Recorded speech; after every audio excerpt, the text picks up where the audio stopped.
नाजरीन कराम अस्सलाम वालेकुम वरहमतुल्लाहि वबरकातुहू। करावली न्यूज नेटवर्क के खुसूसी वीडियो न्यूज में आप सबों का इस्तकबाल है। मैं हूं आपका मेजबान नसीमुल गनी शाहबंदरी। आज की वीडियो रिपोर्ट में हम आपको दिखाएंगे साबिक रुकन पार्लियामेंट आनंद कुमार हेगड़े का बयान, जो कल के हिंदू संगम प्रोग्राम में उन्होंने दिया। तो आइए सुनते हैं उन्हीं की जुबानी।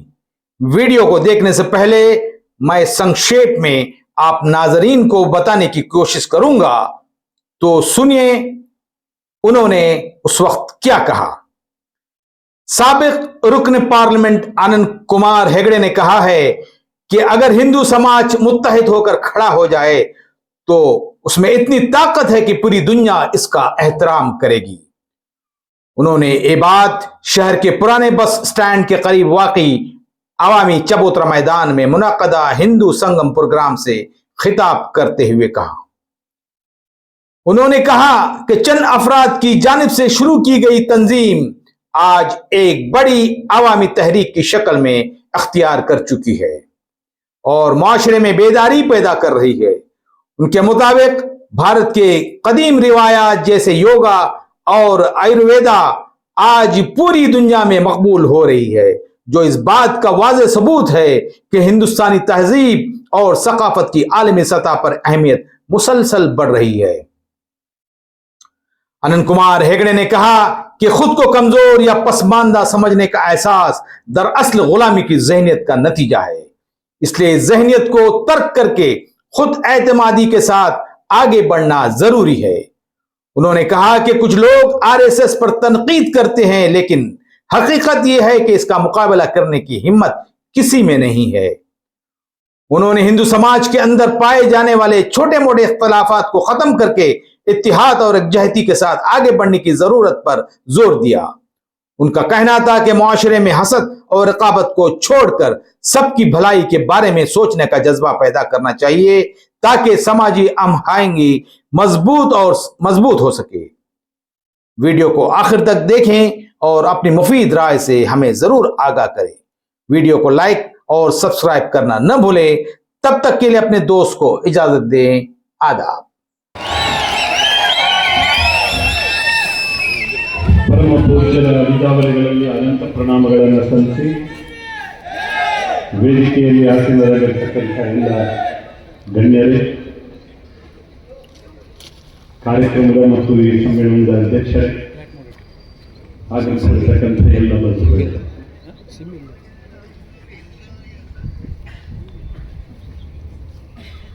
ಇಲ್ಲಿ ಬಂದು ನಿಂತಾಗ ಸುಮಾರು ಒಂದು 25-30 ವರ್ಷಗಳ ಹಿಂದಿನ ನೆನಪಾಗಿದೆ.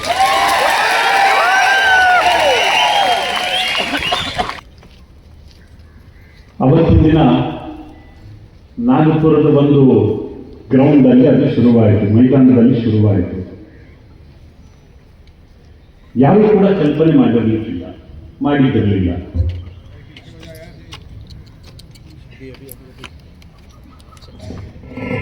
ನಾಲ್ಕು ಮಂದಿ ಹುಡುಗರು ಆಟ ಆಡ್ತಾರೆ, ಕಬಡ್ಡಿ ಆಡ್ತಾರೆ, ಲಾಠಿ ಚಲಿಸ್ತಾರೆ, ಹೋಗ್ತಾರೆ.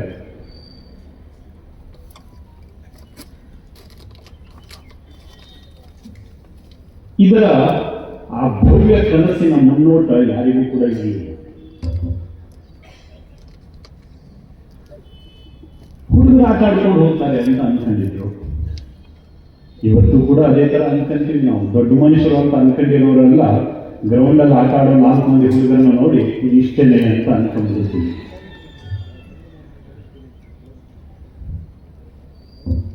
ದಿನ ಕಳೀತಾ ಬಂದು 100 ವರ್ಷಗಳು ಗತಿಸಿದೆ.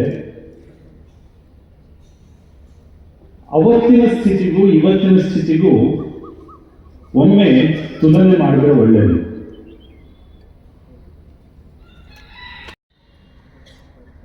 ಬಹುತೇಕ ಜನ ಸ್ವಾತಂತ್ರ್ಯ ಹೋರಾಟದಲ್ಲಿ ಪಾಲ್ಗೊಂಡಿದ್ರು. ಡಾಕ್ಟರ್ ಹೆಡ್ಗೇವಾರ್ ಕೂಡ ಸ್ವಾತಂತ್ರ್ಯ ಹೋರಾಟಗಾರರೇ. ನಂತರದಲ್ಲಿ ಏನು ಅನಿಸ್ತೋ ಏನೋ, ಅದಕ್ಕಿಂತ ಹೊಸದಾಗಿ ಬೇರೇನೋ ಮಾಡಬೇಕು ಅಂತ ಅನಿಸ್ತು. 4 ಮಂದಿ ನಿಲ್ಲಿಸ್ಕೊಂಡು ಕರ್ಕೊಂಡು ಆಟ ಆಡ್ಲಿಕ್ಕೆ ಶುರು ಮಾಡಿದ್ರು. ಇವತ್ತು ಇದು ಇಷ್ಟು ಹೆಮ್ಮರವಾಗಿ ಬೆಳೆದಿದೆ, ಜಗತ್ತು ಭಾರತವನ್ನು ಒಪ್ಕೊಳ್ಳೋ ಸ್ಥಿತಿಗೆ ತಂದು ನಿಲ್ಲಿಸಿದೆ. 4 ಮಂದಿ ಹುಡುಗರಿಂದ ಪ್ರಾರಂಭವಾಗಿರತಕ್ಕಂತಹ ಒಂದು ಸಂಘಟನೆ ಇವತ್ತು ಜಗತ್ತು ಭಾರತವತ್ತ ತಿರುಗಿ ನೋಡಬೇಕು, ಭಾರತವನ್ನ ತಲೆ ಎತ್ತಿ ನೋಡಬೇಕು, ಭಾರತವನ್ನ ಒಪ್ಕೋಬೇಕು ಅಂತಕ್ಕಂಥ ಸ್ಥಿತಿಗೆ ತರಬೇಕು.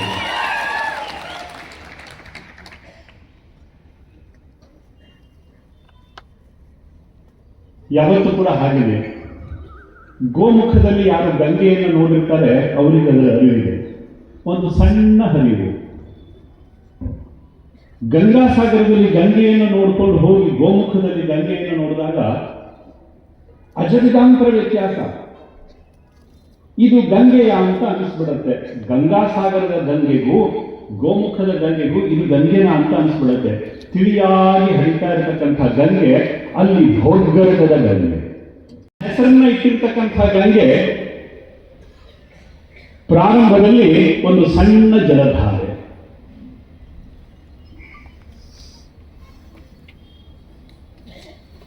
ಸ್ವಾಮಿ ಅವತ್ತು ಹಿಂದೂ ಸಮಾಜಕ್ಕೆ ಯಾರೂ ಗತಿ ಇರಲಿಲ್ಲ.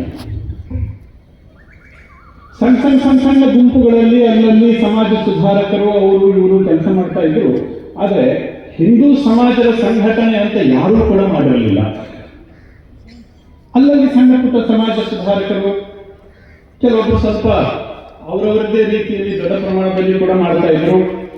ಯಾರಿಗೂ ಕೂಡ ಇದೊಂದು ಶಕ್ತಿ ಅಂತ ಅನಿಸುವಷ್ಟರ ಮಟ್ಟಿಗೆ ಎಲ್ಲಿಯೂ ಕೂಡ ಪ್ರಯತ್ನ ನಡೆದಿರಲಿಲ್ಲ.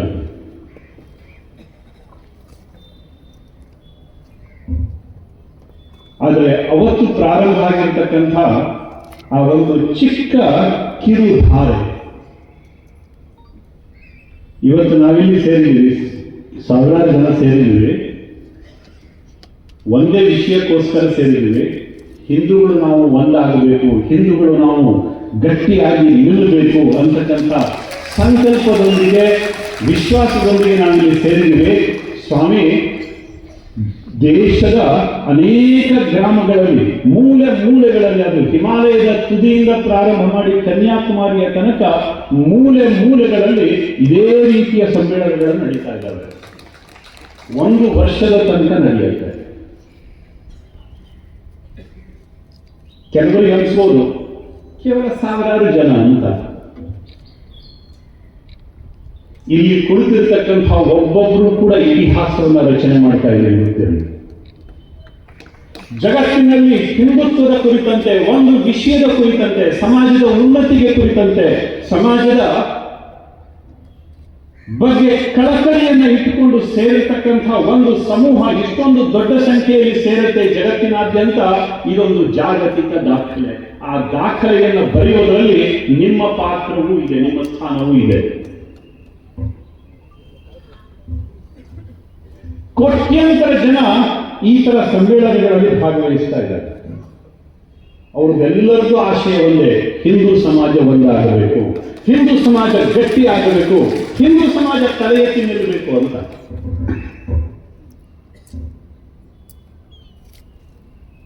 ಇವತ್ತು ಪೇಪರ್ ನೋಡಿದಾಗ, ಟಿವಿ ನೋಡಿದಾಗ ನಮಗೆ ಎಲ್ಲರಿಗೂ ಅನ್ಸುತ್ತೆ ಹೆಮ್ಮೆ ಅಂತ ಅನ್ಸುತ್ತೆ. ನಾನೊಬ್ಬ ಭಾರತೀಯ ಅಂತ ಹೇಳ್ಕೊಳ್ಳಿಕ್ಕೆ ಹೆಮ್ಮೆ ಅಂತ ಅನ್ಸುತ್ತೆ.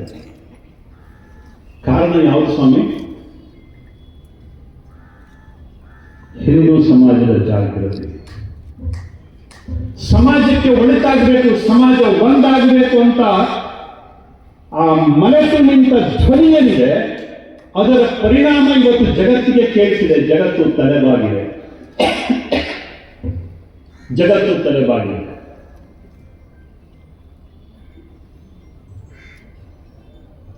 ನಾವು ಏನೆಲ್ಲ ನಮ್ಮ ಸಂಪ್ರದಾಯದಲ್ಲಿ ಇಟ್ಕೊಂಡು ಬಂದಿದೀವೋ ಜಗತ್ತು ಅದನ್ನು ಒಪ್ಕೊಳ್ತಾ ಇದೆ. ಇವತ್ತು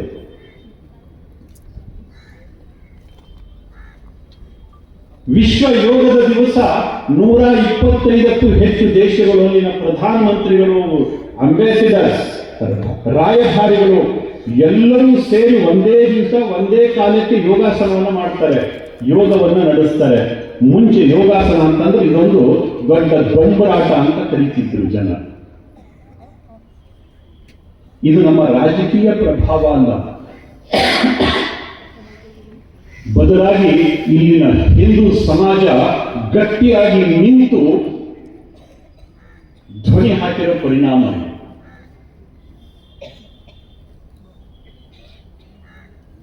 ಆಯುರ್ವೇದ ಇವತ್ತು ಜಗತ್ತಿನ ಮೂಲೆ ಮೂಲೆಗಳಲ್ಲಿ ಹರಡ್ತಾ ಇದೆ, ಮೂಲೆ ಮೂಲೆಗಳಲ್ಲಿ ಹರಡ್ತಾ ಇದೆ.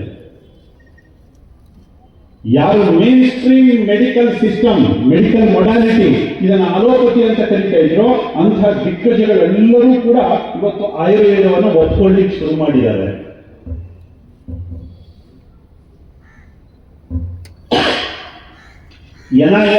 NIC, national institute of cancer, national institute of health, ಇದು ಜಗತ್ತಿನ ಆರೋಗ್ಯದ ಬಗ್ಗೆ, ಮೆಡಿಕಲ್ ಮೊಡಾಲಿಟಿ ಬಗ್ಗೆ ಪಾಲಿಸಿ ಮಾಡ್ತಕ್ಕಂಥ ಆರ್ಗನೈಸೇಷನ್ಸ್. ಅವರೇ ಇವತ್ತು ಆಯುರ್ವೇದದ ಪರವಾಗಿ ರಾಯಭಾರಿಗಳಾಗಿದ್ದಾರೆ. ಇದು ನಮ್ಮ ಮಾರ್ಕೆಟಿಂಗ್ ಗಿಮಿಕ್ಸ್ ಅಲ್ಲ ಕಣ್ರಿ, ಬದಲಾಗಿ ನಿಮ್ಮ ಹೃದಯದ ಧ್ವನಿ, ನಿಮ್ಮ ಹೃದಯದ ಧ್ವನಿ. ಎಲ್ಲೋ ಒಂದ್ ಕಡೆ ನಮ್ಮ ಅಂತರಾಳದ ಧ್ವನಿ ಹೇಳ್ತಾ ಇತ್ತಲ್ಲ, ಹಿಂದೂ ಸಮಾಜ ಒಂದಾಗಬೇಕು ಅಂತ. ಜಾತಿಯ ಅಪಸ್ವರಗಳು ಕೇಳ್ತಾ ಇರ್ತವೆ, ಭಾಷೆಯ ಅಪಸ್ವರಗಳು ಕೇಳ್ತಾ ಇರ್ತವೆ, ಯಾವುದೋ ಪಂಥ ಪಂಗಡ ಗುಂಪಿನ ಅಪಸ್ವರಗಳು ಕೇಳ್ತಾ ಇರ್ತವೆ. ಇದರ ಮಧ್ಯದಲ್ಲಿ ಕೂಡ ನಾನೊಬ್ಬ ಹಿಂದೂ ಅಂತಕ್ಕಂಥ ಒಂದು ಧ್ವನಿ ಎಲ್ಲೋ ಒಂದು ಕಡೆ ಚಿಂತಾ ಇದೆಯಲ್ಲ, ಇದರ ಪರಿಣಾಮ ನಾವು ಇಟ್ಟ ಹೆಜ್ಜೆಗೆ ಜಗತ್ತು ನಮಸ್ಕಾರ ಮಾಡ್ತಾ ಇದೆ. ಬಿಹಾರದಲ್ಲಿ ಬುದ್ಧಗಯ ಇದೆ. ಬುದ್ಧಗಯಾದಲ್ಲಿ ಬುದ್ಧನ ದೇವಸ್ಥಾನ ಇದೆ ದೊಡ್ಡ. ಆ ದೇವಸ್ಥಾನದ ಪಕ್ಕದಲ್ಲಿ ಕಮಲದ ಹೂವಿನ ಕೊಳ ಇದೆ. ಅಲ್ಲಿ ದೊಡ್ಡ ದೊಡ್ಡ ಕಲ್ಲಿನ ಮತ್ತು ಬಂಗಾರದ ಕಮಲಗಳನ್ನು ನಿರ್ಮಾಣ ಮಾಡಿದ್ದಾರೆ. ಬುದ್ಧನಿಗೆ ಜ್ಞಾನೋದಯ ಆದ ನಂತರದಲ್ಲಿ ಅವನು ಇಟ್ಟ ಹೆಜ್ಜೆಯ ಗುರುತು ಅಲ್ಲೇ ಕಮಲಗಳನ್ನು ನಿರ್ಮಾಣ ಮಾಡಿದ್ದಾರೆ. ಬಂಗಾರದ ಕಮಲಗಳಿದ್ದಾವೆ. ಇವತ್ತು ಭಾರತ ಇಟ್ಟ ಹೆಜ್ಜೆಗೆ ಜಗತ್ತು ನಮಸ್ಕರಿಸ್ತಾ ಇದೆ. ಕಾರಣ ನಿಮ್ಮ ಹೃದಯದಲ್ಲಿ ಎದ್ದಿರ್ತಕ್ಕಂಥ ಹಿಂದುತ್ವದ ಕಿಚ್ಚು, ಹಿಂದುತ್ವದ ಕಿಚ್ಚು.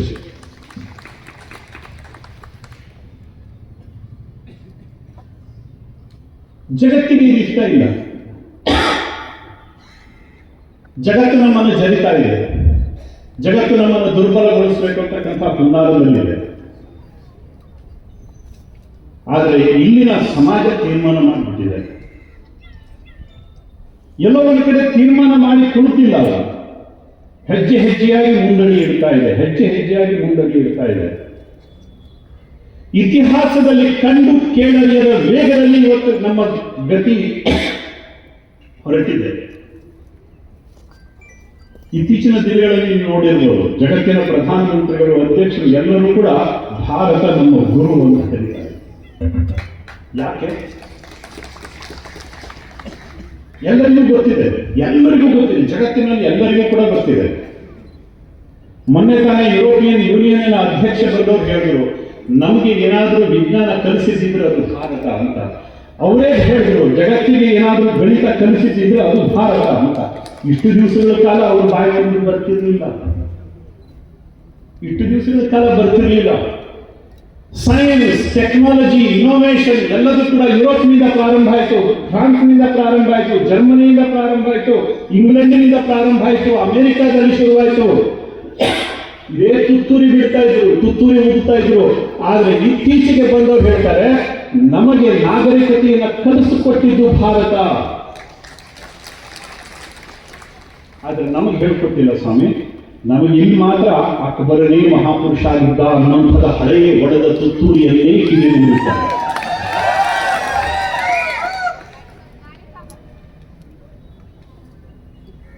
ನಮ್ಮ ದೇಶದ ಮಕ್ಕಳಿಗೆ ನಿಜವಾದ ಇತಿಹಾಸವನ್ನು ನಾವು ಹೇಳಿಕೊಟ್ಟೇ ಇಲ್ಲ. ಜಗತ್ತನ್ನ ಗೆದ್ದವರು ಯಾರು? ಜಗತ್ತಿನ ಮಹಾನ್ ದಂಡನಾಯಕರು ಯಾರು? ಸಿಕಂದರ್ನ ಬಗ್ಗೆ ಹೇಳ್ತಾರೆ, ಅಲೆಕ್ಸಾಂಡರ್ನ ಬಗ್ಗೆ ಹೇಳ್ತಾರೆ. ಇಲ್ಲಿ ಕುಳಿತಿರ್ತಕ್ಕಂಥವರಿಗೆ ಹೆಮ್ಮೆ ಆಗಬೇಕು ಕಂಡ್ರಿ. ಜಗತ್ತಿನ ಮಹಾನ್ ದಂಡನಾಯಕ, ಜಗತ್ತಿನಲ್ಲಿ ಅಲೆಕ್ಸಾಂಡರ್, ಸಿಕಂದರ್ ಯಾರೂ ಕೂಡ ಗೆಲ್ಲಲಿಕ್ಕೆ ಸಾಧ್ಯ ಆಗದೆ ಇರುವಷ್ಟು ಅತ್ಯಂತ ದೊಡ್ಡ ಭೂಕ್ಷೇತ್ರವನ್ನು ಗೆದ್ದಿರ್ತಕ್ಕಂಥವರು ಕಾಶ್ಮೀರದ ಲಲಿತಾದಿತ್ಯ, ಈಡಿಗರ ಸಮುದಾಯದ ನಾಯಕ. ಕಾಶ್ಮೀರದ ಲಲಿತಾದಿತ್ಯ ಈಡಿಗರ ರಾಜನಾಗಿದ್ದ, ಈಡಿಗರ ಸಮುದಾಯದಿಂದ ಹುಟ್ಟಿದ್ದ, ಜಗತ್ತನ್ನು ಗೆದ್ದು ಬಂದ. ಸಮುದಾಯದವರಿಗೆ ಗೊತ್ತಿಲ್ಲ. ಜಗತ್ತಿನ ದಂಡನಾಯಕ ಯಾರು ಅಂತ ಕೇಳಿದ್ರೆ ಸಿಕಂದರ್ನ ಹೆಸರು ಹೇಳ್ತೀವಿ ಅಥವಾ ಅಲೆಕ್ಸಾಂಡರ್ನ ಹೆಸರು ಹೇಳ್ತೀವಿ. ನಮ್ಮ ರಕ್ತ ಜಗತ್ತನ್ನ ಗೆದ್ದಿದೆ ಅಂತ ಯಾರಿಗರಿಗೆ ಗೊತ್ತಿತ್ತು? ಒಂದಲ್ಲ ಎರಡಲ್ಲ ಕಣ್ರಿ, ಜಗತ್ತನ್ನ ಮೆಟ್ಟಿ ನಿಂತಿರ್ತಕ್ಕಂಥ ರಕ್ತ, ಇಲ್ಲಿರ್ತಕ್ಕಂಥ ರಕ್ತ. ಜಗತ್ತನ್ನ ಬಗ್ಗು ಬಡಿದಿರ್ತಕ್ಕಂಥ ರಕ್ತ, ಜಗತ್ತಿನ ದುರಹಂಕಾರವನ್ನ, ಜಗತ್ತಿನ ಅನಾಗರಿಕತೆಯನ್ನ ಬಗ್ಗು ಬಡಿದಿರ್ತಕ್ಕಂಥ ರಕ್ತ, ಇಲ್ಲಿರ್ತಕ್ಕಂಥ ರಕ್ತ. ಆದರೆ ದುರಂತ ಸ್ವಾತಂತ್ರ್ಯದ ನಂತರದಲ್ಲಿ ನಮಗೆ ಹೇಳ್ಕೊಟ್ಟಿದ್ದೇನು? ನಮ್ಮ ದೇಶಕ್ಕೆ ಯಾರು ಸ್ವಾತಂತ್ರ್ಯ ಕೊಡಿಸಿದ್ರು? ಸುಭಾಷ್ ಚಂದ್ರ ಬೋಸ್ ನೆನಪಾಗುವುದಿಲ್ಲ, ಸ್ವಾತಂತ್ರ್ಯ ವೀರ್ ಸಾವರ್ಕರ್ ನೆನಪಾಗುವುದಿಲ್ಲ ನಮಗೆ. ಅವ್ರನ್ನೆಲ್ಲರನ್ನು ಬದಿಗಿಟ್ಟು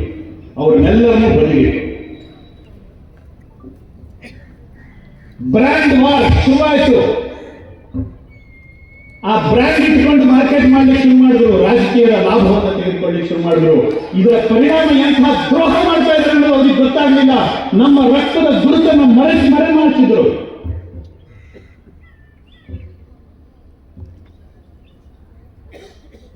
ಭಾರತ ಅಂತಂದ್ರೆ ಏನು? ಪರಸ್ಪರ ಕಿತ್ತಾಡ್ತಾ ಇರತಕ್ಕಂಥ ದೇಶ, ಅನಾಗರಿಕರ ದೇಶ, ಹವಾಳಿಗರ ದೇಶ, ಮೂಢನಂಬಿಕೆಗಳ ದೇಶ. ಇದನ್ನೇ ನಮಗೆ ಕಲಿಸಿದ್ರು. ಇವತ್ತು ಕೂಡ ಸತಿ ಸಾಗಮನ ಆಗ್ತಾ ಇರತಕ್ಕಂಥ ದೇಶ, ಜೀವಂತವಾಗಿ ಸುಡ್ತಾ ಇದ್ರು. ಇಂಥದನ್ನೇ ಹೇಳ್ಕೊಟ್ಟಿದ್ದಾರೆ. ಬಿಟ್ರೆ ನಮ್ಮ ಪರಮೋನ್ನತ ಸಂಸ್ಕೃತಿಯ ಬಗ್ಗೆ, ನಮ್ಮ ಆಚರಣೆಯ ಬಗ್ಗೆ, ನಮ್ಮ ವಿಜ್ಞಾನದ ಬಗ್ಗೆ ಜಗತ್ತು ಇವತ್ತು ಗಣಿತವನ್ನ ಏನು ನೋಡ್ತಾ ಇದೆ, ಇದರ ಒಂದೊಂದು ಅಂಕಿ ಅಂಶಗಳು ಕೂಡ ಪ್ರಾರಂಭ ಆದದ್ದು ಇದೇ ನೆಲದಿಂದನೇ.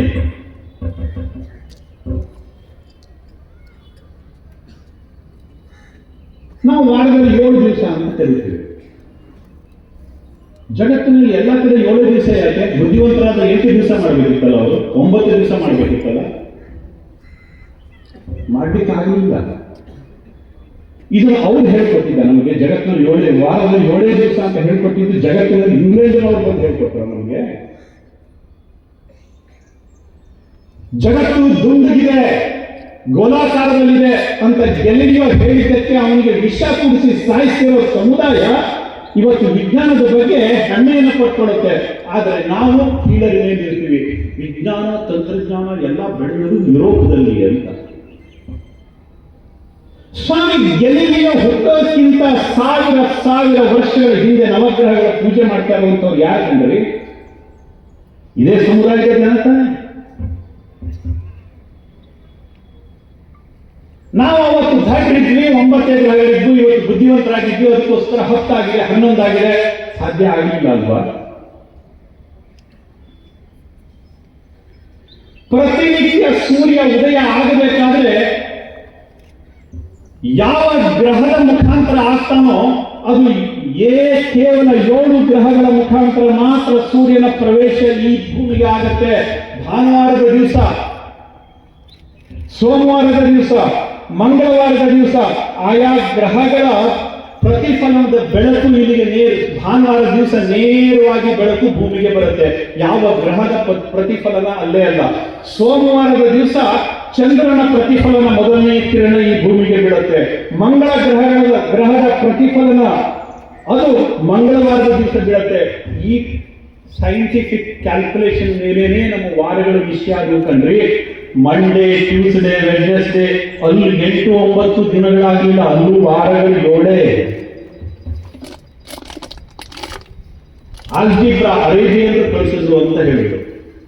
ಮೊನ್ನೆ ತಕ್ಕಂದು ಭಾರತ ನೀರು ಕಳಿಸಬೇಕಿತ್ತು. ಭಾರತದ ರೂಪಾಯಿ ಅಲ್ಲಿಯ ಕರೆನ್ಸಿ ಆಗಿತ್ತು. ಗಣಿತ ಅರೇಬಿಯನ್ರು ಕಳಿಸಿದ್ರು, ಗಣಿತ ಗ್ರೀಕರು ಕಳಿಸಿದ್ರು, ಎಂಥ ಹುಚ್ಚು ಸಂಗತಿಗಳನ್ನ ನಮ್ಮ ತಲೆಯಲ್ಲಿ ತುಂಬಿದ್ರು ಅಂತಂದ್ರೆ ನಮ್ದು ಏನಿಲ್ಲ. ನಾವು ಬಡಪಾಯಿಗಳು, ನಾವು ದೊಡ್ಡರು, ನಾವು ಮೂಢನಂಬಿಕೆಗಳ ದೇಶ ಆಗಿತ್ತು, ನಾವು ಹಿಂದುಳಿದವರಾಗಿದ್ದೇವೆ. ಇವತ್ತು ಕೂಡ ಎಷ್ಟೋ ಜನರಿಗೆ ಅದೇ ಸ್ವಭಾವನೆ ಇದೆ. ಹಿಂದುಳಿದವರು ಅಂತ ಹೇಳ್ಕೊಳ್ಳಿಕ್ಕೇನೆ ಭಾರಿ ಒಂದು ರೀತಿಯ ಹೆಮ್ಮೆ. ನಾವು ಜಗತ್ತಿನ ಮೆಟ್ಟಿ ನಿಂತಿರತಕ್ಕಂತಹ ಸಮುದಾಯ ಅಂತ ಆ ಒಂದು ಆತ್ಮವಿಶ್ವಾಸದ ಧ್ವನಿ ಇವತ್ತು ಕೂಡ ನಮಗೆ ಬರ್ತಾ ಇಲ್ಲ. ಕಾರಣ ಕಳೆದ 100 ವರ್ಷಗಳ ಗುಲಾಮಿ ಶಿಕ್ಷಣದ ಪರಿಣಾಮ.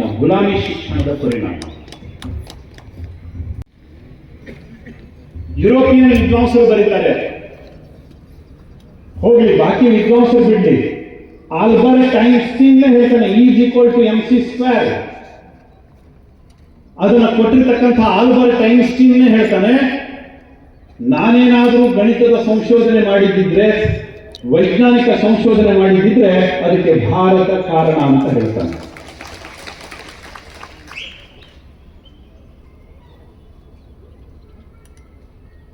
ಆದರೆ ಮೈ ಮರಳು ಬೇರೆಯವರದನ್ನೇ ಶ್ರೇಷ್ಠ ಅಂತಕ್ಕಂಥ ಹುಚ್ಚು ವ್ಯಾಮೋಹ. ಇದರ ಪರಿಣಾಮವಾಗಿ ನಾವು ಸಾಯ್ತಾ ಇದ್ದೀವಿ. ಇದರ ಮಧ್ಯದಲ್ಲಿ 100 ವರ್ಷದ ಹಿಂದೆ ಒಂದು ಧ್ವನಿ ಶುರುವಾಯಿತು. ಇಲ್ಲ, ಈ ಸಮಾಜಕ್ಕೆ ಎಲ್ಲೋ ಒಂದು ಕಡೆ ನಾವು ಎಪ್ಸ್ ನಿಲ್ಲಿಸಬೇಕು ಅಂತ. ಅವತ್ತು ಅನ್ಸಿರ್ಲಿಲ್ಲ ಅದರ ಮಹತ್ವ. ಇವತ್ತು ನೋಡಿ ಸ್ವಾಮಿ, ಅವತ್ತು 4 ಜನ ಹಿಂದೂ ಹೆಸರಿನಲ್ಲಿ ಸೇರ್ತಿರ್ಲಿಲ್ಲ. ಇವತ್ತು ಇಡೀ ಜಾಗತಿಕವಾಗಿ ಇಷ್ಟು ಜನ ಸೇರದೇ ಇರೋ ರೀತಿಯಲ್ಲಿ ನಾವು ಸೇರ್ತಾ ಇದ್ದೇವೆ. ಕೋಟಿ ಸಂಖ್ಯೆಯಲ್ಲಿ ಇವತ್ತು ನಾವು ಸೇರ್ತಾ ಇದ್ದೇವೆ. ಕೆಲವರು ಇನ್ನೂ ಕೂಡ ಹಲುಬ್ತಾ ಇದ್ದಾರೆ. RSS ಅನ್ನು ಮಟ್ಟ ಹಾಕ್ಬಿಡ್ತೀವಿ,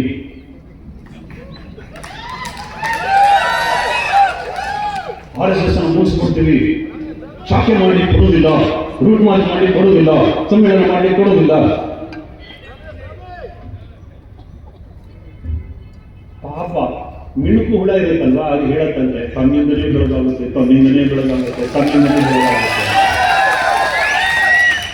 ಮನೆಯಲ್ಲಿರೋ ಕೋಳಿ ಹೇಳ್ತಂತೆ, ತಾನು ಕೂಗಿದ್ರೆ ಮಾತ್ರ ಜಗತ್ತಲ್ಲಿ ಬೆಳಕಾಗುತ್ತೆ, ಇಲ್ಲಂದ್ರೆ ಬೆಳಕೆ ಆಗುದಿಲ್ಲ ಅಂತ. ಇದಕ್ಕಿಂತ ಮತ್ಯಾವುದು ಉಡುಗೊರೆ ಕೊಡ್ಲಿ ಮಹಾನುಭಾವರೇ ನಿಮಗೆ?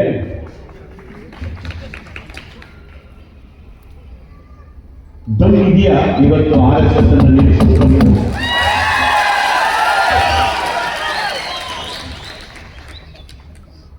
ಜಗತ್ತಿನ ಯಾರಿಗೂ ಕೂಡ ಇವತ್ತು RSS ಅನ್ನ, ಹಿಂದೂ ಸಮಾಜವನ್ನ, ಹಿಂದೂ ಜನಜಾಗೃತಿಯನ್ನ ತಡೆದು ನಿಲ್ಲಿಸ್ತಕ್ಕಂಥ ಧಾರ್ಷ್ಟ್ಯ ಖಂಡಿತವಾಗಿಲ್ಲ.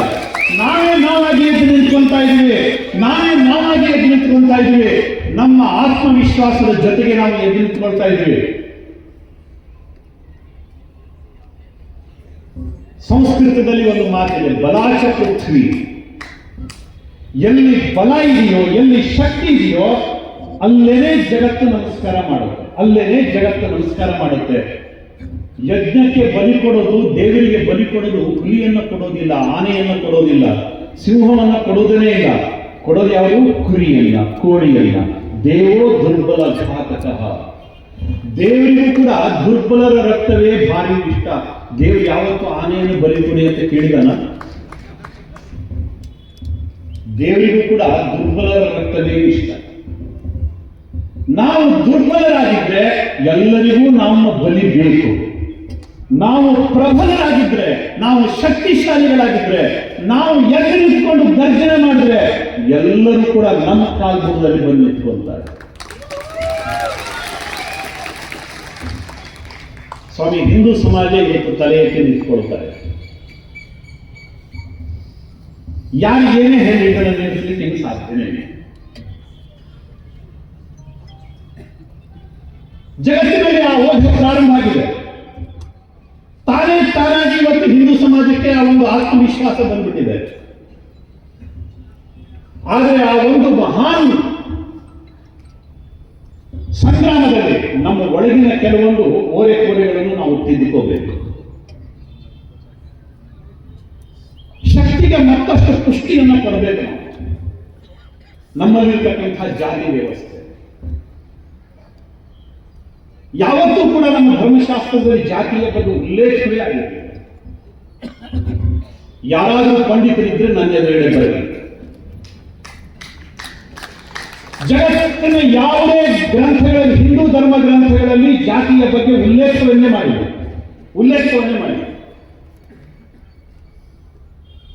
ಎಲ್ಲೋ ನದಿ ಹರಿಬೇಕಾದ್ರೆ ಕೆಲವೊಂದ್ಸಲ ಕೊಳಕು ಅದು ಇದು ಎಲ್ಲ ಸೇರ್ಕೊಂಡ್ಬಿಡುತ್ತೆ. ಆದ್ರೆ ಅದನ್ನು ಕ್ಲೀನ್ ಮಾಡ್ಕೊಳ್ಳಿ. ಇದು ನಮ್ಮ ಧರ್ಮ, ಇದು ನಮ್ಮ ಜವಾಬ್ದಾರಿ. ಮನೆಯಲ್ಲಿ ನೀವು ದೇವರ ಕೋಣೆಯನ್ನು ದಿವಸ ಕ್ಲೀನ್ ಮಾಡ್ತಿರೋ ಇಲ್ಲೋ ಗೊತ್ತಿಲ್ಲ, ಆದ್ರೆ ಬಾತ್ರೂಮ್ ಅನ್ನು ಮಾತ್ರ ದಿವಸನೂ ಕ್ಲೀನ್ ಮಾಡಬೇಕು.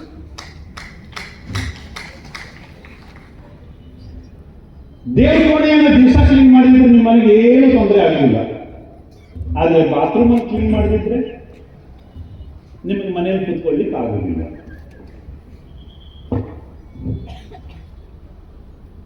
ಈ ಸಮಾಜವೇ ಹೀಗೆ. ನೀವು ಎಷ್ಟೇ ಒಳ್ಳೆಯದನ್ನು ಮಾಡ್ತಾ ಹೋಗಿ, ಮಧ್ಯದಲ್ಲಿ ಕೆಲವು ಮಂದಿ ಇರ್ತಾರೆ, ಕಟ್ಟರು ಹುಡುಕ್ತಾ ಇರ್ತಾರೆ. ಅಲ್ಲಿ ಓರೆಕೋರೆಗಳನ್ನೇ, ಸಂಧಿ ಬಂದಲ್ಲ ದಾರಿಯನ್ನೇ ಹುಡುಕ್ತಾ ಇರ್ತಾರೆ. ಸ್ವಾಭಾವಿಕವಾಗಿ ಮನುಷ್ಯನ ಮನಸ್ಸು ವಿಕಾರಗಳತ್ತನೇ ತಿರುಗುತ್ತೆ. ಹೆದ್ದಾರಿಯಾಗಿ ಹೋಗಬೇಕು ಅಂತ ಎಷ್ಟೋ ಸಲ ಅನಿಸೋದನ್ನೇ ಇಲ್ಲ. ಮತ್ತೊಂದು ಸಣ್ಣ ಕಟ್ಟರು ಇದ್ರೆ ಅದನ್ನೇ ತಗೊಂಡು ಹೋಗೋಣ ಅಂತ ಅನಿಸುತ್ತೆ. ಇದು ಮನುಷ್ಯನ ಸ್ವಭಾವ. ಹೆದ್ದಾರಿ ಇಲ್ಲ ಅಂತಾರೆ, ಹೆದ್ದಾರಿ ಇದೆ, ಆದ್ರೆ ಹೆದ್ದಾರಿಯಲ್ಲಿ ಹೋಗ್ಬೇಕು ಅಂತ ಅನ್ಸುತ್ತೆ. ಯಾಕೆ? ಸ್ವಲ್ಪ ಸುಸ್ತಾಗತ್ತೆ, ಅದಕ್ಕೋಸ್ಕರ ಇಲ್ಲೇ ಹೋಗ್ಬೇಡ. ಇಂತಹ ಸಣ್ಣ ಪುಟ್ಟ ಓರೆಕೋರೆಗಳನ್ನ ನಾವು ತಿದ್ದುಕೊಳ್ಳೇಬೇಕು. ಎಷ್ಟೋ ಸರಿ ನೋಡ್ತೀವಿ ನಾವು, ಜಾತಿಯ ಸಮಾವೇಶ ನಡೆಯುತ್ತೆ. ಎಲ್ಲ ಜಾತಿಗಳಲ್ಲಿ ಇತ್ತೀಚೆಗೆ ಅದೊಂದು ಫ್ಯಾಷನ್ ಆಗಿಬಿಟ್ಟಿದೆ. ಕ್ರಿಕೆಟ್ ಮ್ಯಾಚ್ ನಡೆಯುತ್ತೆ, ವಾಲಿಬಾಲ್ ಮ್ಯಾಚ್ ನಡೆಯುತ್ತೆ, ಎಲ್ಲ ನಡೆಯುತ್ತೆ. ಸ್ವಾಮಿ, ನನ್ನನ್ನು ನೀವು ತಪ್ಪು ಅಂತ ಹೇಳಿ ತೊಂದರೆ ಇಲ್ಲ, ಬೇಸರವೇ ಇಲ್ಲ. ನಮ್ಮ ಸಮಾಜದ ಸಮಾವೇಶಗಳಲ್ಲಿ ಬೇರೆ ಸಮಾಜದ ಪ್ರತಿಭೆಗಳನ್ನು ಕರೆದು ಗೌರವ ಕೊಡ್ತೀವ, ಆಗ ಈ ಸಮಾಜಕ್ಕೂ ಧನ್ಯತೆ. ನಮ್ಮ ಸಮಾಜದವ್ರನ್ನ ಬೇರೆ ಸಮಾಜದವ್ರು ಕರೆದ್ರು, ಆ ಸಮಾಜದವ್ರು ಮತ್ತೊಂದು ಸಮಾಜದವ್ರನ್ನ ಕರೆದ್ರು, ಅದೊಂದು ನಿತ್ಯೋತ್ಸವ ಆಗುತ್ತೆ ಕಣ್ರಿ, ನಿತ್ಯೋತ್ಸವ ಆಗುತ್ತೆ. ನನ್ನ ಮನೆ ಜನರನ್ನ ನಾನೇ ಕರೆದು ಸನ್ಮಾನ ಮಾಡೋದು ಶ್ರೇಷ್ಠವೋ ಅಥವಾ ಬೇರೆಯವ್ರನ್ನ ಕರೆದು ಸನ್ಮಾನ ಮಾಡೋದು ಶ್ರೇಷ್ಠವೋ? ನನ್ನ ಮನೆಯಲ್ಲಿ ನಾನೇ 4 ಜನ ಸೇರ್ಕೊಂಡು ಹಬ್ಬ ಮಾಡೋದು ಒಳ್ಳೇದು ಅಥವಾ ಊರಿನ ಜನ ಎಲ್ಲ ಸೇರ್ಕೊಂಡು ಹಬ್ಬ ಮಾಡೋದು ಒಳ್ಳೇದು? ಯಾವುದರಲ್ಲಿ ತೃಪ್ತಿ ಇದೆ? ಹೌದು, ಎಲ್ಲರಿಗೂ ಬೇಕು ಜಾತಿ, ಇರಲಿ, ಅವ್ರವ್ರ ಪಾಡಿಗೆ ಅದರಲ್ಲಿ ಇರಲಿ. ಆದರೆ ಸಮಾಜದ ಅಭಿವ್ಯಕ್ತತೆಯ ಸಮಯ ಬಂದಾಗ ನಾವೆಲ್ಲರೂ ಒಟ್ಟಾಗಿ ಒಂದಾಗಿ ನಿಲ್ಲಬೇಕು ಅಂತಕ್ಕಂಥ ಸಂಕಲ್ಪ ಮಾಡಬೇಕಾದಂಥವ್ರು ಯಾರು? ಇದು ಯೋಚನೆಗೆ ಬಿಟ್ಟಿರ್ತಕ್ಕಂಥ ವಿಚಾರ. ಈ ತರ ವೇದಿಕೆಗಳಲ್ಲಿ ಹೌದು ಹೌದು ಅಂತ ತಲೆಯಲ್ಲಿ ಗಾಡಿಸ್ಬಿಡ್ತೀವಿ. ಆದ್ರೆ ಅಲ್ಲಿ ಹೋದ ತಕ್ಷಣವೇ ಜಾತಿಯ ಹುಳ ತಲೆಯಲ್ಲಿ ತಿಂತಾನೆ ಇರುತ್ತೆ. ಬಹುತೇಕ ಅದಕ್ಕಿಂತಲೂ ವಿಷಯದ ಚಿಂತನೆ ಮತ್ತೊಂದು ಯಾವುದೂ ಇರಲಿಕ್ಕಿಲ್ಲ. ಅದಕ್ಕಿಂತಲೂ ದೊಡ್ಡ ಅಪಾಯ ಮಾತ್ರ ಯಾವುದು ಕೂಡ ಇರಲಿಕ್ಕಿಲ್ಲ. ನಮ್ಮನ್ನ ತುಂಬಿದ್ದು ಇದೇ ರೀತಿಯ ಸಣ್ಣ ಸಣ್ಣ ಯೋಚನೆಗಳೇ. ಮುಸಲ್ಮಾನರು ನಮ್ಮನ್ನು ಏನು ಮಾಡ್ಲಿಕ್ಕಾಗಿರಲಿಲ್ಲ, ಕ್ರಿಶ್ಚಿಯನ್ರು ಕೂಡ ನಮ್ಮನ್ನು ಏನು ಮಾಡ್ಲಿಕ್ಕಾಗಿರಲಿಲ್ಲ. ಆದ್ರೆ ಜಯಚಂದ್ರನೇ ನಮ್ಮ ಸಮಾಜವನ್ನು ಒಡೆದದ್ದು. ಮಲ್ಲಪ್ಪ ಶೆಟ್ಟಿಯೇ ಕಿತ್ತೂರು ಚೆನ್ನಮ್ಮನನ್ನು ಸೋಲಿಸಿದ್ದು. ಠಾಕ್ರೆ ಬ್ರಿಟಿಷರು ಕಿತ್ತೂರು ರಾಣಿ ಚೆನ್ನಮ್ಮನನ್ನು ಸೋಲಿಸಿಲ್ಲ, ಮಲ್ಲಪ್ಪ ಶೆಟ್ಟಿ ಸೋಲಿಸಿದ. ಜಯಚಂದ್ರ ಸೋಲಿಸಿದ, ಮುಸಲ್ಮಾನರು ನಮ್ಮನ್ನು ಸೋಲಿಸಿಲ್ಲ. ನಮಗೆ ಕನ್ನ ಹೊಡೆದಿರ್ತಕ್ಕಂಥವ್ರು ನಮ್ಮವರೇ. ಖಂಡಿತವಾಗಿ ಆ ಜಯಚಂದ್ರನ ಪರಂಪರೆ ನಮ್ದಾಗಬಾರ್ದು. ರಾಣಾ ಪ್ರತಾಪನ ಪರಂಪರೆ ಆಗಬೇಕು, ಶಿವಾಜಿಯ ಪರಂಪರೆ ಆಗಬೇಕು, ಲಲಿತಾದಿತ್ಯನ ಪರಂಪರೆ ಆಗಬೇಕು, ಛತ್ರಸಾಲನ ಪರಂಪರೆ ಆಗಬೇಕು, ವಿಜಯನಗರದ ಸಾಮ್ರಾಜ್ಯದ ಪರಂಪರೆ ನಮ್ದಾಗಬೇಕು.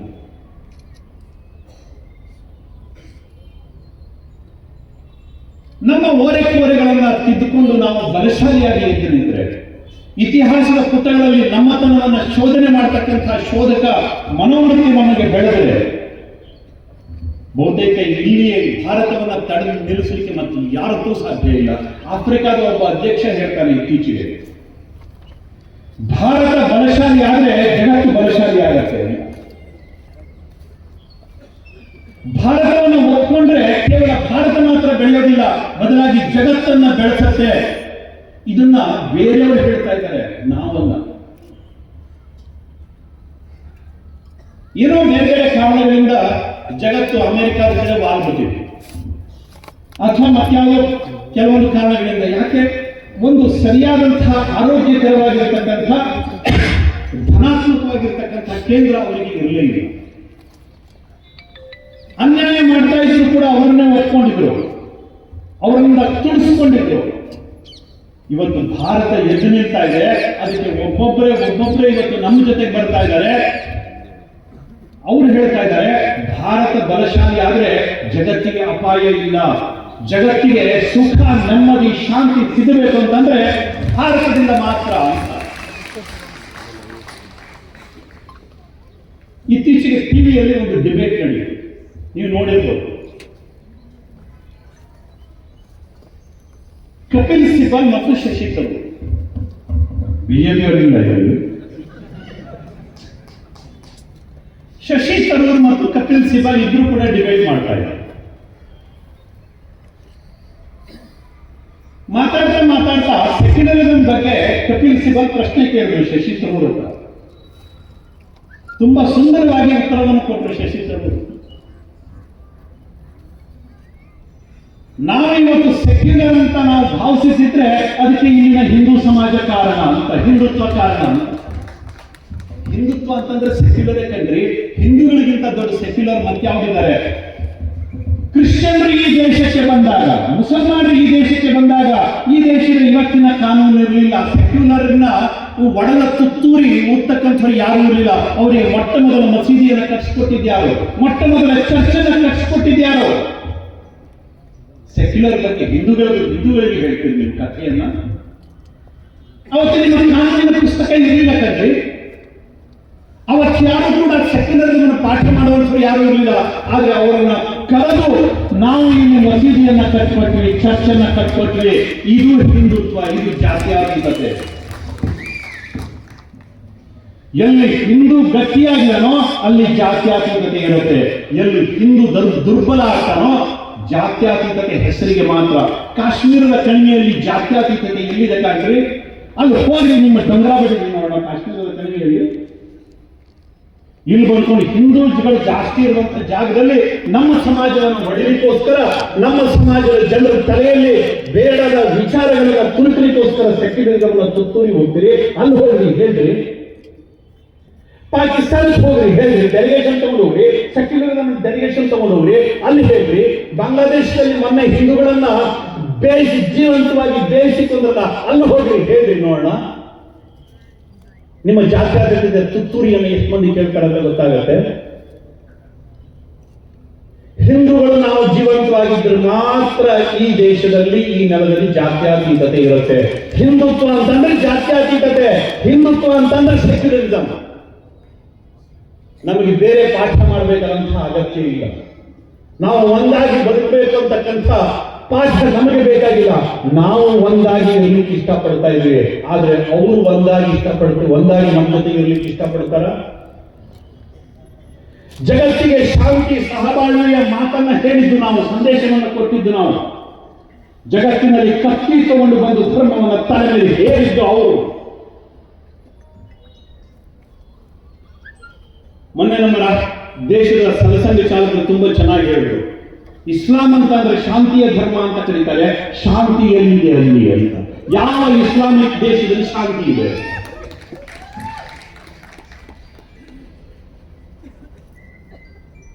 ಜನರನ್ನ ಮರಳು ಮಾಡ್ತಕ್ಕಂಥ ಪ್ರಯತ್ನ ಕಂಡ್ರಿ ಇವೆಲ್ಲ.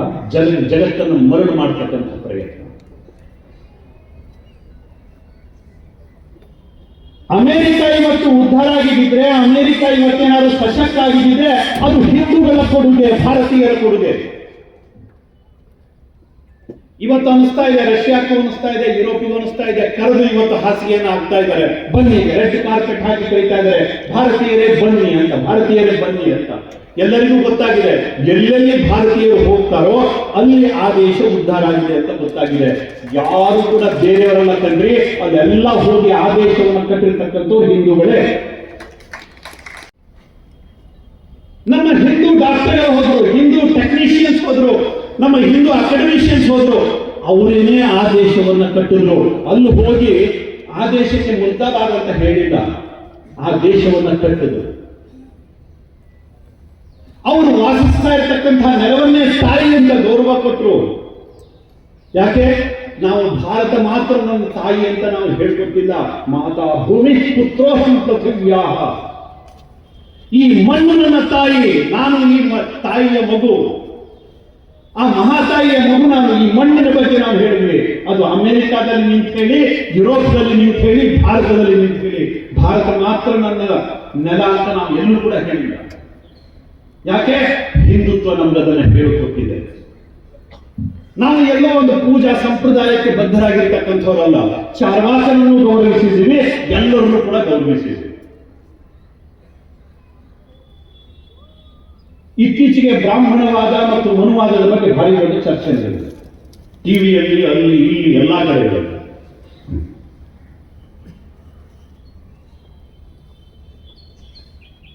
ಎಷ್ಟು ಮಂದಿ ಮನುಸ್ಮೃತಿಯನ್ನು ಓದಿದ್ದಾರೆ? ಮನುಸ್ಮೃತಿಯ ಬಗ್ಗೆ ಚರ್ಚೆ ಮಾಡ್ತಕ್ಕಂಥವ್ರು ಎಷ್ಟು ಮಂದಿ ಮನುಸ್ಮೃತಿಯನ್ನು ಓದಿದ್ದಾರೆ? ಗೊತ್ತಿಲ್ಲದೆ ಓದಾಡ್ತಕ್ಕಂಥ ಜನಗಳೇ ಜಾಸ್ತಿ.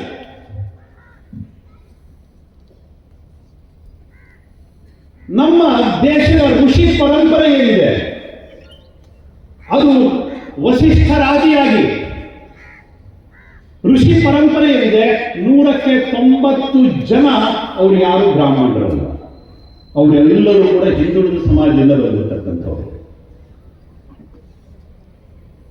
ನಮಗೆ ಇವತ್ತೇ ಯಾರದೋ ಫೋಟೋ ಕಾಣುತ್ತೆ ನಮ್ಮ ಸಮಾಜದ ಪ್ರಮುಖರು ಅಂತ. ಆದ್ರೆ ಈ ದೇಶಕ್ಕೆ, ಈ ಜಗತ್ತಿಗೆ ವೇದಗಳನ್ನ ವಿಂಗಡಿಸಿ ಕೊಟ್ಟಿರ್ತಕ್ಕಂಥ ವ್ಯಾಸರು ಮೀನುಗಾರರ ಮಗ. ವ್ಯಾಸ ಬೋಯಿತಿಯ ಮಗ ಅಂತ ಬಸವಣ್ಣನವರೇ ಹೇಳ್ತಾರೆ.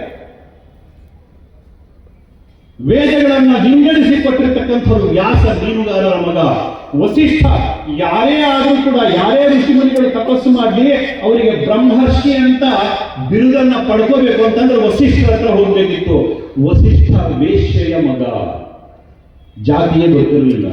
ಅವರ ಹೆಂಡತಿ ಅರುಂಧತಿ ಮಾದಿಗರ ಹೆಣ್ಣು ಮಗಳು.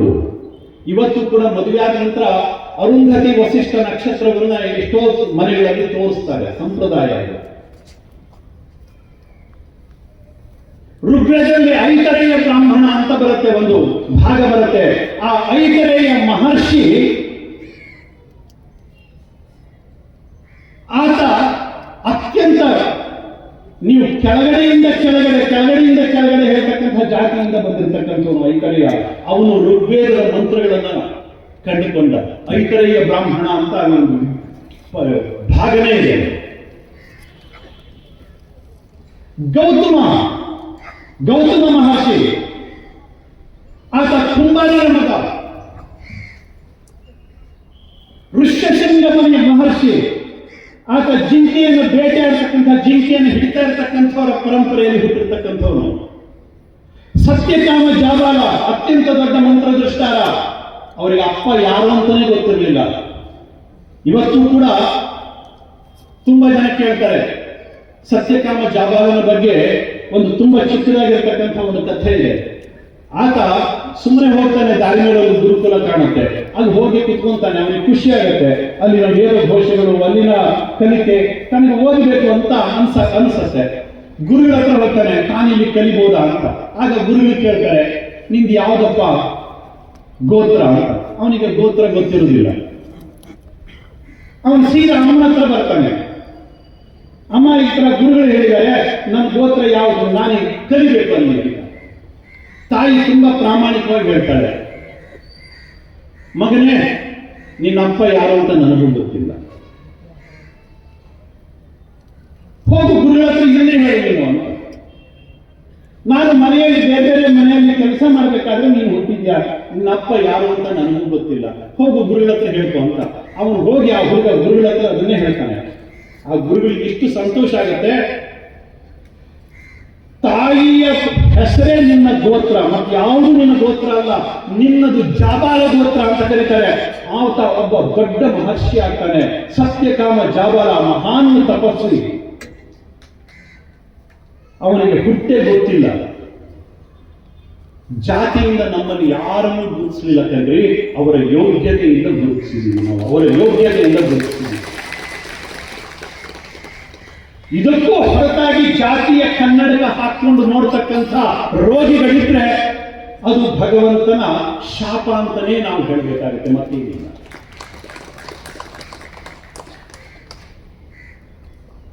ನೂರಕ್ಕೆ 90% ಋಷಿ ಮುನಿಗಳು ಬ್ರಾಹ್ಮಣರೇ ಅಲ್ಲ.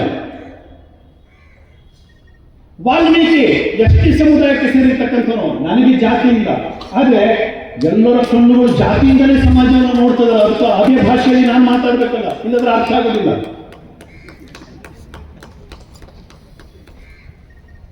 ಮಹರ್ಷಿ ವಾಲ್ಮೀಕಿ ಆತ ಬ್ರಾಹ್ಮಣ ಅಲ್ಲ. ಗಾಯತ್ರಿಯನ್ನು ಜಗತ್ತಿಗೆ ಕೊಟ್ಟಿರ್ತಕ್ಕಂತಹ ವಿಶ್ವಾಮಿತ್ರ ಆತ ಬ್ರಾಹ್ಮಣ ಅಲ್ಲ, ಪೂರ್ವಜನ್ಮದ ಗಾದಿರಾಜ. ಜಾತಿಗೆ ಈ ಸಮಾಜದಲ್ಲಿ ಯಾವತ್ತೂ ಕೂಡ ಬೆಲೆಯೇ ಇರಲಿಲ್ಲ, ಉಲ್ಲೇಖವೂ ಕೂಡ ಇರಲಿಲ್ಲ. ಅದನ್ನ ಆ ವಿಕಾರವನ್ನು ಹುಟ್ಟು ಹಾಕಿತ್ತು ನಮ್ಮಂತಹ ಅತಿ ಬುದ್ಧಿವಂತ. ಅವನ ಮೇಲೆ, ಅವನ ಕೆಳಗಡೆ, ಅವನು ಹಾಗೆ ಹೀಗೆ ಇಲ್ಲದನ್ನ ನಾವು ಹುಟ್ಟು ಹಾಕಿದ್ದು ನಮ್ಮಂತ ಅತಿ ಬುದ್ಧಿವಂತರು, ಮತ್ತಾರು ಅಲ್ಲ. ಈ ಸಮಾಜ ಅದಕ್ಕೆ ಬೆಲೆ ಕೊಟ್ಟಿರಲಿಲ್ಲ. ದಯವಿಟ್ಟು ಸ್ವಾಮಿ ಇದನ್ನ ಓದ್ಕೋಬೇಕು, ತಿಳ್ಕೋಬೇಕು. ನಮ್ಮ ಪರಿಚಯ ನಮಗೆ ಆಗಬೇಕು ಅಂತಂದ್ರೆ ಈ ರೀತಿಯ ಗ್ರಂಥಗಳನ್ನು ಓದಬೇಕು, ಇತಿಹಾಸವನ್ನು ತಿಳ್ಕೋಬೇಕು. ಇತಿಹಾಸದಲ್ಲಿ ಏನ್ ಹೇಳಿದ್ದಾರೆ? ಅಕ್ಬರ್ ಮಹಾಪುರುಷ, ದಂಡೆತ್ತಿ ಬಂದ್ರು, ಸಿಕಂದರ್,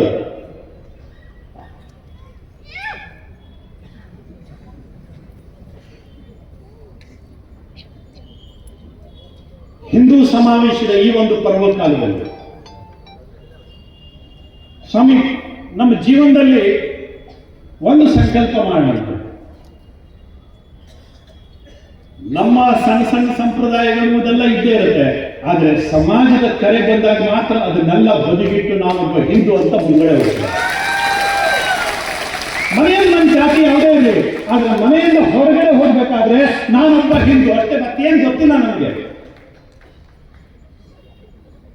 ಸಮಾಜದ ಅವಶ್ಯಕತೆ ಬಂದಾಗ ನಾನೊಬ್ಬ ಹಿಂದುವಾಗಿ ಇರ್ತೀನಿ ಅಂತೇನೆ. ಈ ಒಂದು ಸಂಕಲ್ಪ ನಮ್ಮ ಸಮಾಜದಲ್ಲಿ ಆಗಬೇಕು. ಆಗ ನೋಡಿ ಈ ಸಮಾಜವನ್ನು ಹಿಡಿದು ನಿಲ್ಲಿಸಲಿಕ್ಕೆ ಮತ್ತೆ ಯಾರ ಹತ್ರ ಅಲ್ಲ. ಜಗತ್ತತ್ರ ಸಾಧ್ಯವೇ ಇಲ್ಲ. ಜಗತ್ತು ಸೋಲನ್ನು ಒಪ್ಕೊಂಡ್ಬಿಡ್ತಾ ಇದೆ.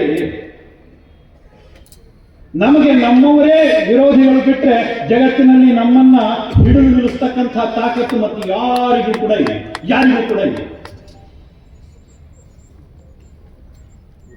ಇವತ್ತು ದೀಪಾವಳಿಯನ್ನ ಜಗತ್ತಿನ ಬಹುತೇಕ ಸಂಸತ್ತುಗಳಲ್ಲಿ ಆಚರಣೆ ಮಾಡ್ತಾರೆ.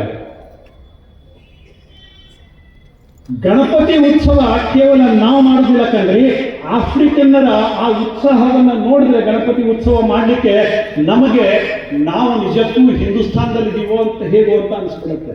ಅಷ್ಟೊಂದು ದೊಡ್ಡ ಪ್ರಮಾಣದಲ್ಲಿ ಗಣಪತಿ ಉತ್ಸವವನ್ನು ಆಫ್ರಿಕಾದಲ್ಲಿ ಮಾಡ್ಲಿಕ್ಕೆ ಶುರು ಮಾಡಿದ್ದಾರೆ. ಶ್ರೀಕೃಷ್ಣರ ರಥವನ್ನು ನಾವು ಇವತ್ತು ಎಲ್ಲೋ ಒಂದು ಕಡೆ ದೇವಸ್ಥಾನ ಇದ್ದಲ್ಲಿ ಮಾತ್ರ ರಥೋತ್ಸವ ಅಂತ ಮಾಡ್ತೀವಿ. ವರ್ಷ ಪೂರ್ತಿ ರಷ್ಯಾದಲ್ಲಿ ಶ್ರೀಕೃಷ್ಣನ ರಥೋತ್ಸವ ನಡೆಯುತ್ತೆ. ಯುರೋಪ್ನಲ್ಲಿ ಸ್ಕ್ಯಾಂಡಿನೇವಿಯನ್ ಕಂಟ್ರೀಸ್ಗಳಲ್ಲಿ ನಡೆಯುತ್ತೆ. ವರ್ಷ ಪೂರ್ತಿ ಕೃಷ್ಣನ ರಥೋತ್ಸವ ನಡೆಯುತ್ತೆ.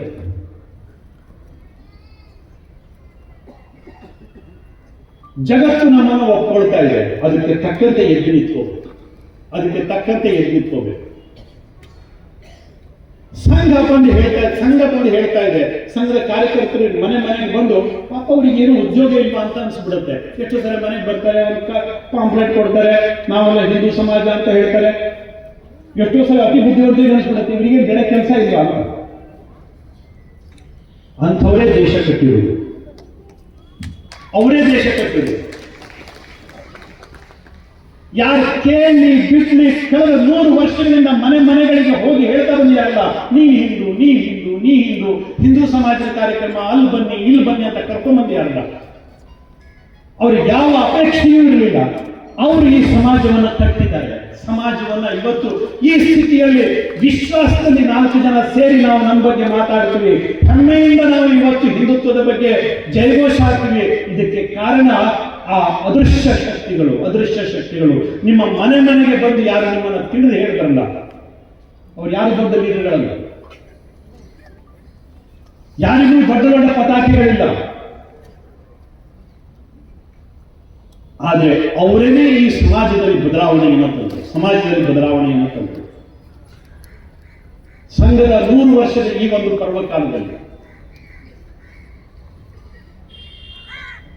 ನಮ್ಮ ಸಮಾಜದ ಹಿಂದಿನ ಇತಿಹಾಸ, ಇವತ್ತಿನ ನಮ್ಮ ಸ್ಥಿತಿ, ಮುಂದಿನ ನಾವು ದಾಪುಗಾಲಿಡಬೇಕಾದಂತಹ ಒಂದು ದಿಕ್ಕು, ಇದನ್ನು ಯೋಚನೆ ಮಾಡೋದು ಒಳ್ಳೆಯದು. ಕಳೆದ 1000 ವರ್ಷದ ಹಿಂದಿನ ಭವಿಷ್ಯ ನಮ್ಮದು ಆಗ್ಬೇಕು, ಆ ಒಂದು ವೈಭವ ನಮಗೆ ಸಿಗಬೇಕು. ಚೀನಾದಲ್ಲಿ ಶಾವಲಿನ್ ಟೆಂಪಲ್ ಅಂತ ಇದೆ. ಕೇರಳದಿಂದ ಬೋಧಿವರ್ಮ ಹೋದ. ಅಲ್ಲಿ ಆಯುರ್ವೇದವನ್ನು ಹೇಳಿಕೊಟ್ಟ, ಯುದ್ಧ ಕಲೆಯನ್ನು ಕಲಿಸಿಕೊಟ್ಟ. ಅವನ ಹೆಸರಿನಲ್ಲಿ ಅಲ್ಲೊಂದು ಟೆಂಪಲ್ ಕಟ್ತಾರೆ. ಇವತ್ತು ಜಗತ್ತಿನ ತುಂಬಾ ದೊಡ್ಡ ಆಕರ್ಷಣೀಯ ಕೇಂದ್ರ ಶಾವಲಿನ್ ಟೆಂಪಲ್. ಚೈನಾದಲ್ಲಿ ನಾಗರಿಕತೆಯನ್ನು ಹೇಳಿಕೊಟ್ಟಿದ್ದು ಭಾರತ. ಸರ್ಕಾರ ಹೇಗೆ ಬೇಕಾದ್ರೂ ಇರಲಿ, ರಾಜಕಾರಣಕ್ಕೋಸ್ಕರ ಏನ್ ಬೇಕಾದ್ರೂ ಕೆಲವೊಂದು ಮಾಡ್ತಾರೆ. ಆದ್ರೆ ಚೈನಾದ ಜನ ಭಾರತದವರನ್ನ ಕೊಡೋ ಗೌರವ ನೋಡಿದ್ರೆ ನಿಜಕ್ಕೂ ಕೂಡ ನಾವು ಯಾರೇ ಬೇಕಾದ್ರೂ ಹೋಗ್ಲಿ, ಸಾಮಾನ್ಯ ಜನ ನೀವು ಹಳ್ಳಿಗಳಿಗೆ ಹೋಗಿ, ನಗರಗಳಿಗೆ ಹೋಗ್ಬೇಡ್ರಿ. ಸೋ ಕಾಲ್ಡ್ ಎಜುಕೇಟೆಡ್ ಜನ ಅವರು ಕೆಲವೊಂದು ಸಲ ಮನುಷ್ಯರ ತರ ಇರ್ತಾರೆ ಅಷ್ಟೇ. ಸೋ ಕಾಲ್ಡ್ ಎಜುಕೇಟೆಡ್ ಜನ ಮನುಷ್ಯರ ತರ ಅವರು ಟೆಸ್ಟ್ ಹಾಕೊಂಡಿರ್ತಾರೆ ತಾನೆ. ಅವರ ಹೃದಯದಲ್ಲಿ ಮನುಷ್ಯತ್ವ ಇದೆ ಅಂತ ಹೇಳಲಿಕ್ಕೆ ಆಗುದಿಲ್ಲ. ಕ್ಯಾಲ್ಕುಲೇಷನ್, ದುಡ್ಡಿಗೋಸ್ಕರವೇ ಅವರು ಬದುಕಾಗ್ಬಿಟ್ಟಿದೆ, ಮತ್ತೇನಿಲ್ಲ. ಬದುಕಿಗೆ ದುಡ್ಡು ಬೇಕು ಸರಿ, ಆದ್ರೆ ದುಡ್ಡಿಗೋಸ್ಕರ ಬದುಕಲ್ಲ. ಬದುಕಿನಲ್ಲಿ ದುಡ್ಡು ಬೇಕು, ಆದ್ರೆ ದುಡ್ಡಿಗೋಸ್ಕರ ಬದುಕಾಗಬಾರದು. ಇವತ್ತು ಬಹುತೇಕ ನಮ್ಮೆಲ್ಲರ ದೊಡ್ಡ ಮಹತ್ವಾಕಾಂಕ್ಷೆ ಏನು ಅಂತಂದ್ರೆ ದುಡ್ಡಿಗೋಸ್ಕರನೇ ಬದುಕು. ಇವತ್ತು 1 ಲಕ್ಷ ಸಂಪಾದನೆ ಮಾಡಿದ್ರೆ ನಾಳೆ 2 ಲಕ್ಷ ಸಂಪಾದನೆ ಮಾಡಬೇಕು, 5 ಲಕ್ಷ ಸಂಪಾದನೆ ಮಾಡಬೇಕು, 10 ಲಕ್ಷ ಸಂಪಾದನೆ ಮಾಡಬೇಕು, ಕೋಟಿ 100 ಕೋಟಿ ನಮಗೆ ಬೇಕೋ ಬೇಡ ಗೊತ್ತಿಲ್ಲ. ನಮ್ಮ ಬ್ಯಾಂಕ್ ಬ್ಯಾಲೆನ್ಸ್ ಜಾಸ್ತಿ ಆಗ್ತಾ ಹೋಗ್ಬೇಕು. ಅದಕ್ಕೋಸ್ಕರ ದೊಡ್ಡ ದೊಡ್ಡ ಕನಸು ಕಾಣ್ತೀವಿ. ಮೊದಲು ದುಡ್ಡಿಗೋಸ್ಕರ ಬದುಕ್ತೀವಿ, ನಾಳೆ ಬದುಕಿನಲ್ಲಿ ದುಡ್ಡೇನೆ ಕೇಂದ್ರ ಆಗಿರುತ್ತೆ, ಮತ್ತೆ ಏನು ಇರುವುದೇ ಇಲ್ಲ. ನಮ್ಮ ಹೆಂಡತಿ, ಮಕ್ಕಳು, ನಮ್ಮ ಸಂಬಂಧ, ನಮ್ಮ ಸಮಾಜ ಎಲ್ಲರೂ ಸೆಕೆಂಡ್ರಿ. ದಯವಿಟ್ಟು ಬದುಕಿನ ಬಗ್ಗೆ ಯೋಚನೆ ಮಾಡಬಹುದಾ?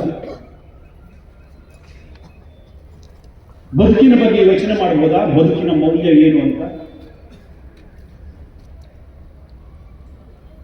ಸುಮ್ಮನೆ ನಾನೊಂದು ಚರ್ಚೆ ಮಾಡ್ತಾ ಇದ್ದೆ, ನಿನ್ನೆ ಅಲ್ಲ ಮೊನ್ನೆ, ನಮ್ಮ ಎಲ್ಲ ವಿಜ್ಞಾನಿಗಳು ಹೇಳಿದ್ರು. ಇವತ್ತು ನಾವು ಯಾವುದೇ ಮರವನ್ನು ನೋಡಿದಾಗ ಅದರ ಬೆಲೆ ಎಷ್ಟು ಅಂತ ಕೇಳ್ತೀವಿ. ಬೆಲೆ ಎಷ್ಟು ಅಂತ ನಾವು ಲೆಕ್ಕ ಮಾಡ್ತೀವಿ. ಎಷ್ಟು ಕ್ಯೂಬಿಕ್ ಫೀಟ್ ಸಿಗುತ್ತೆ ಮರ ಇದೆ, ಆ ಮರ ಸಾಫ್ಟ್ ವುಡ್ಡು, ಹಾರ್ಡ್ ವುಡ್ಡು, ಫರ್ನಿಚರಿಗೆ ಬರುತ್ತೋ ಅಥವಾ ಮತ್ತೇನಕ್ಕೆ ಬರುತ್ತೋ, ಇದನ್ನು ನೋಡಿ ಸ್ಕ್ವೇರ್ ಫೀಟ್ ಲೆಕ್ಕದಲ್ಲಿ ಒಂದು ಮರಕ್ಕೆ ಬೆಲೆಯನ್ನು ಕಟ್ತೀವಿ.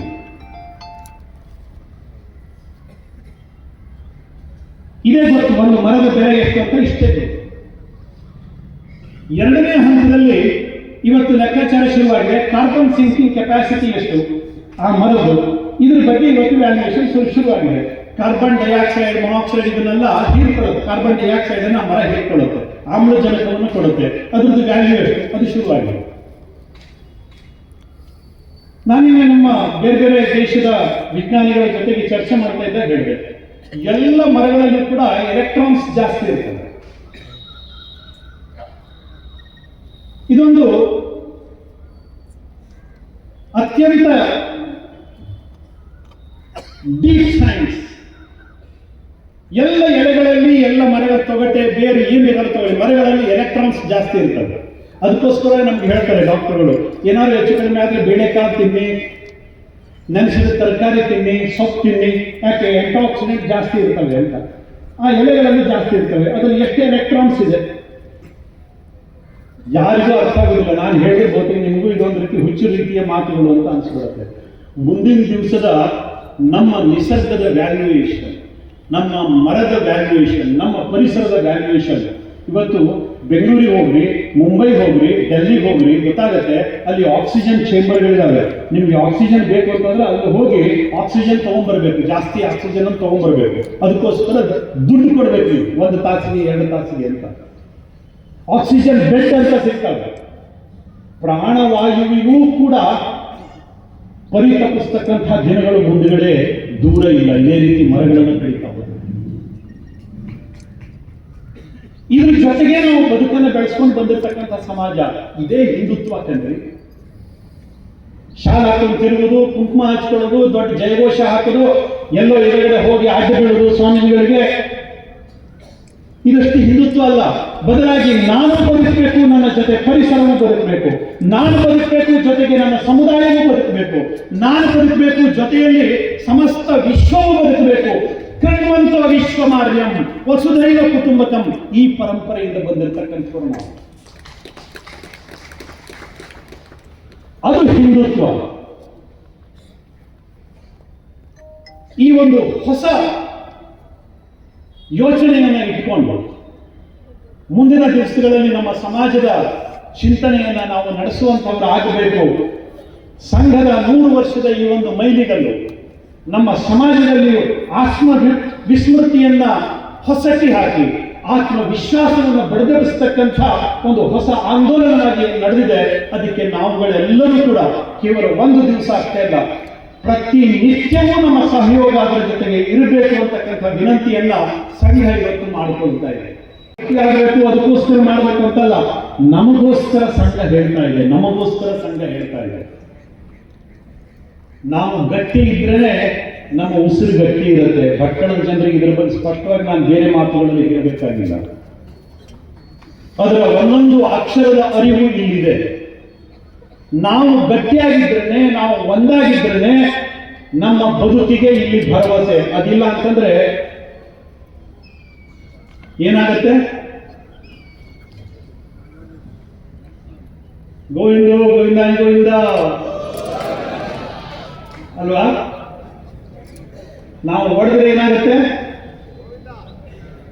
ಗೋವಿಂದ ಗೋವಿಂದಾನಿ ಗೋವಿಂದ. ಅದಾಗಬೇಕಾ? ಹಾಗಾದ್ರೆ ಒಂದಾಗಿ ನಿಂತು ಇಷ್ಟನ್ನೇ ಹೇಳ್ತಾ ನನಗೆ ಅವಕಾಶವನ್ನು ಕೊಟ್ಟಿರ್ತಕ್ಕಂಥ ಎಲ್ಲ ಸಂಘಟಕರಿಗೆ, ಪರಮ ಪೂಜ್ಯ ಸ್ವಾಮೀಜಿಗಳಿಗೆ ಮತ್ತು ಎಲ್ಲ ಹಿರಿಯರಿಗೆ ನನ್ನ ಹೃತ್ಪೂರ್ವಕ ಅಭಿನಂದನೆಯನ್ನು ಸಲ್ಲಿಸಿ ನನ್ನ ಮಾತುಗಳನ್ನು ಮುಗಿಸ್ತೀನಿ. ಒಂದೇ ಒಂದೇ ಒಂದೇ. ಬೇರೆ ಯಾವುದೋ ಕನಸನ್ನ ಅರ್ಥವನ್ನ ಹುಡುಕೊಂಡು ಬಂದಿರತಕ್ಕಂಥ ಜನರಿಗೆ ನಿರಾಸೆ ಆಗಿದೆ.